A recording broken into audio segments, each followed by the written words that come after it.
General Hospital spoilers reveal that one of the wildest shifts ever to occur in Port Charles is no longer just a rumor or a fleeting delusion. It has become an undeniable reality. As the long-simmering power struggle between Sonny Corinthos and Jen Sidwell finally reaches its climax. However, what's more frightening than victory or defeat in any battle is the void that follows. Gone are the backroom negotiations between players who understood the rules of the game. Gone is the silent, principled regulations Sonny once imposed on Port Charles's entire underworld. And gone, too, is anyone capable of maintaining the thin moral boundaries that separated order from chaos. Sidwell's victory, if it can even be called that, is not just a handshake soaked in manipulation. It is the beginning of a new order, where limits blur and shadows no longer fear the light. Answering to no one. Sonny, once the axis around which the entire underground rotated, now stands at the final crossroads of his career as a shadow ruler. The danger lies not in his fall from power, but in the fact that his withdrawal doesn't equate to the retreat of those who once stood behind him in the dark. On the contrary, it's a signal, one that unleashes a host of long-restrained forces. Small factions, individuals once suppressed by Sonny's rule, are now unleashed. Each seeks their share of a power pie that only Sonny was once allowed to taste. The psychological aftermath of Sonny's empire collapsing is seeding a wave of fear, not only within the criminal world but even in the most mundane corners of the city, where once his name alone was enough to command silence and respect. The so-called new adjustment, once intended to bring peace to Sonny and his family, has now ignited some of the wildest chaos Port Charles has ever witnessed. Because when the torch of power is passed, not everyone carries it to illuminate. Sidwell isn't a negotiator. He lacks any moral compass in his decision-making. He doesn't understand the concept of protecting loved ones, a principle Sonny upheld even in the darkness. Sidwell didn't come to inherit, he came to erase everything that came before. Redefining power through fear, absolute control, and by plunging Port Charles into a world where the weak have no hope of self-defense. And while most citizens of the city attempt to cling to their daily routines, a violent undercurrent is slowly tearing apart the very foundation Sonny once built. Businesses are receiving new demands from unfamiliar names. Hospitals, charities, even law firms are feeling invisible pressure from murky financial powers. It's all a direct result of Sonny's retreat and the power vacuum no one else is strong enough to control. Jason, Carly, even Dante know this truth, but none of them can stop the tide now that it's already surged too far. Every move Sonny makes, whether he remains still or strikes back, could have unimaginable consequences, because what he's up against is no longer a single enemy, but the unraveling of the very order he once forged. And that is the true nightmare, not where Sonny will go or how he will live after leaving the criminal world, but the bigger question. What happens to a city once ruled by a man of principle, when that man is no longer there to maintain balance? What happens when men without ethics replace a villain who at least had boundaries? What happens when the obsession over Sonny's downfall becomes inspiration for those ready to destroy everything and build a new empire from steel, blood, and sheer brutality? There is no doubt anymore, Port Charles is entering a new era of chaos.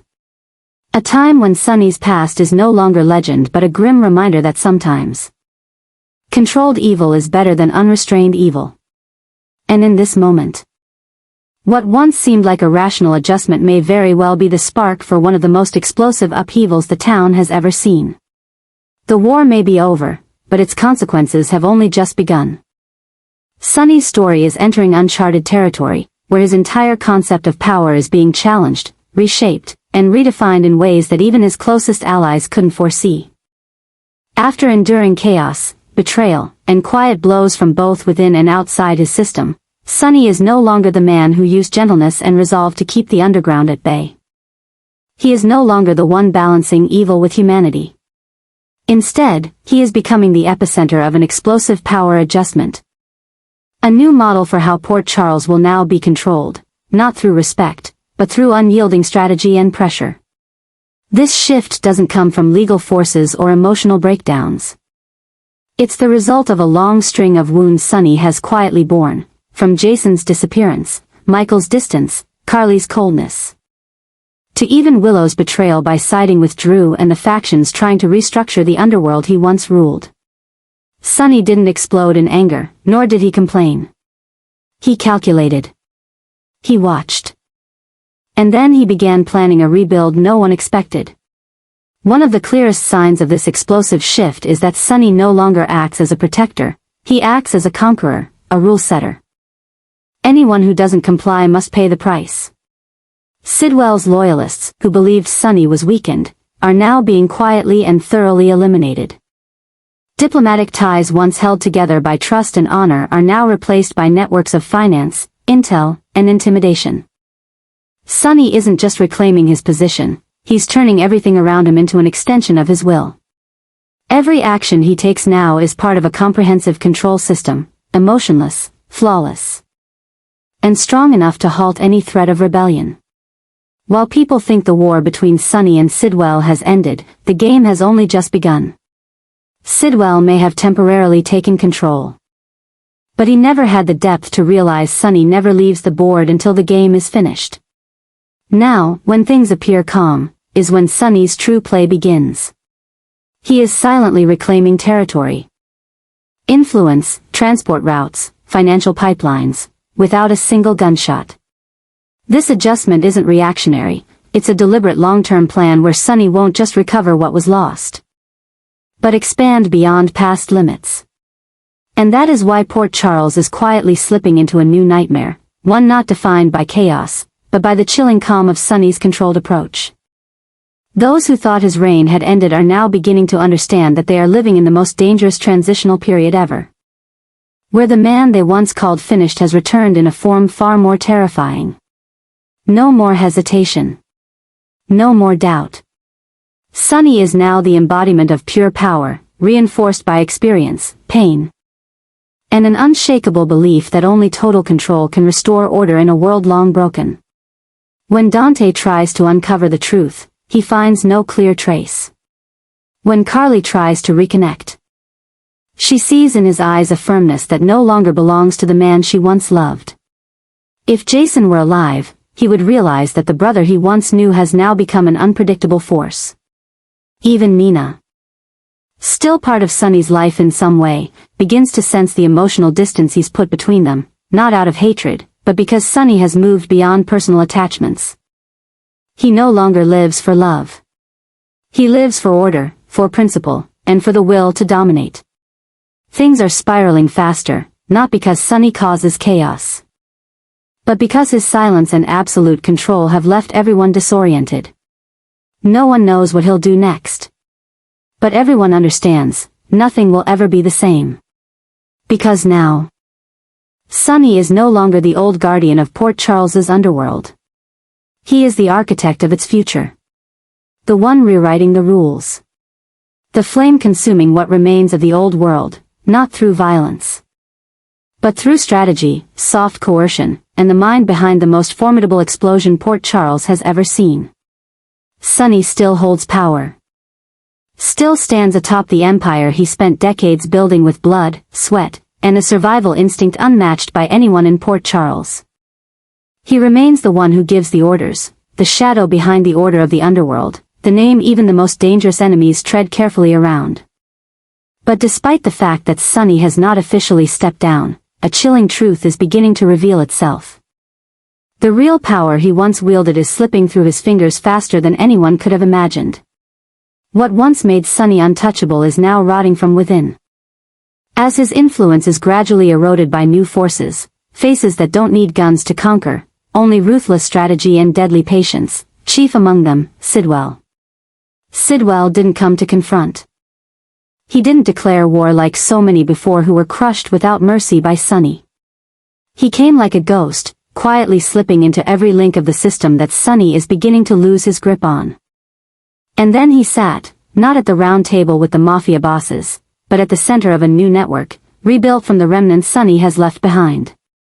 Now, while Sonny still appears to be in control, behind the scenes, Sidwell has established a new order, a hidden foundation spreading its influence across economics, politics, healthcare, and law. And General Hospital, a symbol of Port Charles. The center of so much power and so many secrets, is no longer within Sunny's reach. Sidwell is methodically turning it into his own playground. A testing ground for his new rule, where no bullets are needed, only signatures. The fear that Sunny is losing everything is clearer than ever, not because of what he can't control, but because of what he can no longer even see. Familiar faces begin to distance themselves. Loyal backroom deals quietly change direction. Even Sunny's closest allies are questioning how much of his own empire he still truly holds. And while he continues to walk like a kingpin, Sidwell's shadow has already stretched across the land Sunny once claimed as his own. Port Charles is slipping into a new cycle, where insanity is no longer rare. Former background players now sit in decision-making roles. Investments are secretly being redirected. Charity foundations once bearing Sunny's name have changed hands. Underground agreements have been broken. Patients at General Hospital are being prioritized under new rules, not the old connections. A completely different power structure is forming, slowly but surely. And the most terrifying part? No one sees it until it's already too late. It is in this moment, as the truth begins to surface, that Sidwell isn't just expanding his reach, but perfecting a masterfully orchestrated network of control, that Sunny realizes he no longer holds the pulse of the city. Those who once relied on him now turn elsewhere. The principles he once set in stone now live only in memory. And that's what makes everything spin further out of control, not because Sunny is incapable of control, but because those he once controlled no longer need him. A new kind of madness is spreading, no longer gunfights in the night, but public handshakes between those who once avoided the spotlight. No longer the fragile balance between good and evil that Sunny once maintained, but the dissolution of boundaries, where evil wears a lawful face and good is pushed to the margins. Sunny, once the gravitational center of Port Charles's power structure, is now being pushed out, not by betrayal, but by slow, silent, and sophisticated replacement. Unless Sunny strikes back in time. Unless he exposes Sidwell before the latter fully seizes central control, what's unfolding will not just be the fall of an empire, it will be the end of an era. An era in which, no matter how insane things got, everything was still held in the hands of one man. Now, as the throne begins to shake and truths come to light, Port Charles is entering a new age, one where boundaries are erased, and all standards turned upside down, exactly as Sidwell planned long ago. Sunny and Jason, after years immersed in the criminal web and its brutal, necessary choices, now stand at the final threshold of change. No longer the men pulling strings from the shadows. They are searching for a way out of the pit they once willingly dove into. What they once protected, family, loyalty, honor, has become burdens in a world where all values can be flipped by someone stronger, more ruthless, and more dangerous. And as their retreat begins, a new order is ready to take over, with Sidwell at the center, needing no bloodshed to command everything. One of the quiet transformations now unfolding is the restructuring of Port Charles's power dynamics, where every move Sunny and Jason make no longer sends shockwaves. Secrets long buried are surfacing, turning truth into the deadliest weapon, breaking down every remaining wall of control. The stories of threats, backdoor deals, and blood-bound pacts are becoming a burden, not just legally, but emotionally. Sunny can no longer maintain the clarity needed to steady his system. Jason, once the only man Sunny trusted implicitly, now struggles to preserve what's left in a world that no longer values loyalty. Meanwhile, Sidwell rises, silently but unstoppably. He doesn't need to threaten or kill to send a message. He just needs to reach the right people, act at the right moment, and eliminate the weakest links in Sunny's influence. He's not just a successor, he's a reconstructor of the entire system. And in the process, Sunny's end is becoming more evident than ever, not with a bang, not with a spectacular rebellion, but with the slow agony of watching everything he built vanish, piece by piece. Ally by ally, territory by territory, resource by resource. The new threat isn't instant death, it's the slow, humiliating descent of a former king forced to live like a subject. Sunny may try to hold on to the fragments of his empire, to negotiate, to salvage a shred of old honor, but his era is clearly ending. And as that reality sets in, not only Sunny collapses, but Jason, his quiet companion, his most loyal soldier, must choose, stay in the shadows or step out with nothing but scarred hands and a broken heart. Insane events pile one after another, no longer following any logical sequence. Old loyalties are shattered. Once solid alliances dissolve. Every rule that existed under Sunny's reign is now just a memory. Port Charles no longer runs on Sunny's laws. Everything seems to have spiraled out of reach. And as Sidwell rises to power as a seemingly legitimate leader, wrapped in morality and backed by lawful financial networks, Sunny has truly lost everything, not because he failed in one battle, but because the world around him changed until he no longer belonged in it. A wave of quiet grief begins to fall. Those who once admired Sunny, who saw him as a symbol of order and chaos, are left feeling helpless. Not because he didn't fight, but because some battles are won by those who know when to walk away, while those who cling on become ghosts haunting the very throne they once ruled. The chaos now reaching its peak isn't bloodier, but it's more raw, more blatant, more ruthless. No more rules. No more control. Just a race between nameless shadows. And now, as Sunny and Jason face the ultimate choice, retreat with dignity or fall with the old empire, Port Charles has entered a time when power no longer belongs to the fastest gun, but to those who manipulate with a smile and a handshake. Sidwell has won. Sunny has lost. And all that remains is a world where no one can predict what tomorrow will bring. Sidwell is not merely a power-hungry figure operating from the shadows. He is a strategist, a man who understands that to truly control Port Charles, he needs more than money, influence, and covert threats. He must restructure the town's political and social fabric from its very roots. And to do that, he does not act alone. Silently. He has built a new network of allies, faces once thought to be peripheral or underestimated, positioned in key roles that can shift the balance of power without a single shot being fired. Sidwell's associates are slowly emerging, and they are not crime lords.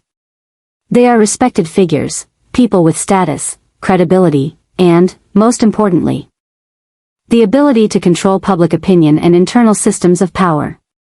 Jordan, once the police commissioner, a symbol of justice and transparency, is now poised to become the next mayor of Port Charles.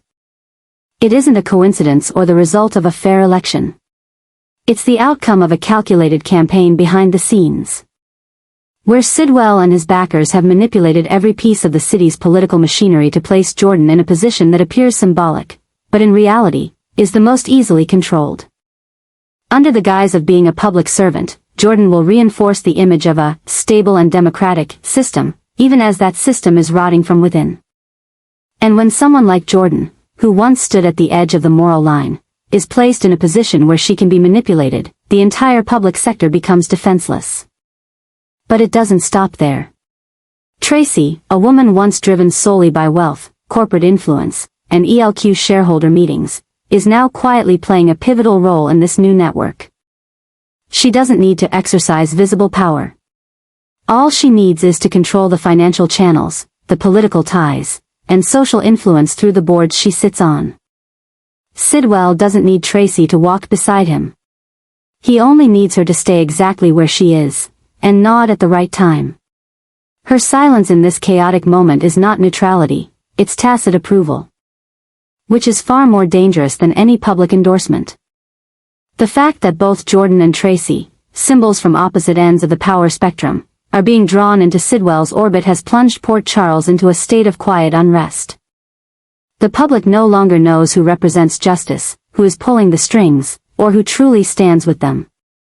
An unease is creeping through every street, every office, every corridor of General Hospital, as people begin to realize the ones they once trusted are disappearing into roles shaped by an invisible hand no one dares to name.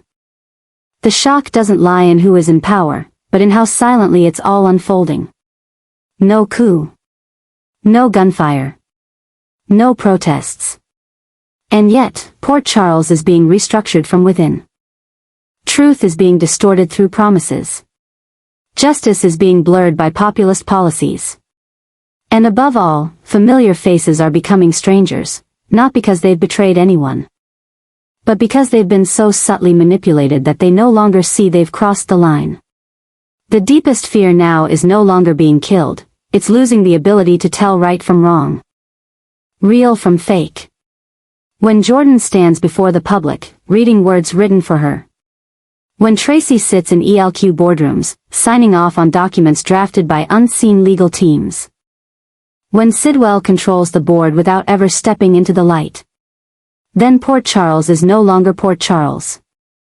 All of this is pushing the story to an unprecedented level of madness. Each passing day, a new corner of the truth is concealed. Each person who once stood against Sidwell is now isolated. Sonny and Jason, the icons of the old guard, are being quietly pushed to the outer edges of the game. And at the center, Sidwell, using pawns that seem harmless, is constructing an empire that needs no bloodshed. Because he is now controlling the very breath of the city. A new era is beginning. And it doesn't arrive with violence. It arrives with silent submission. A new kind of fear that now defines life in Port Charles.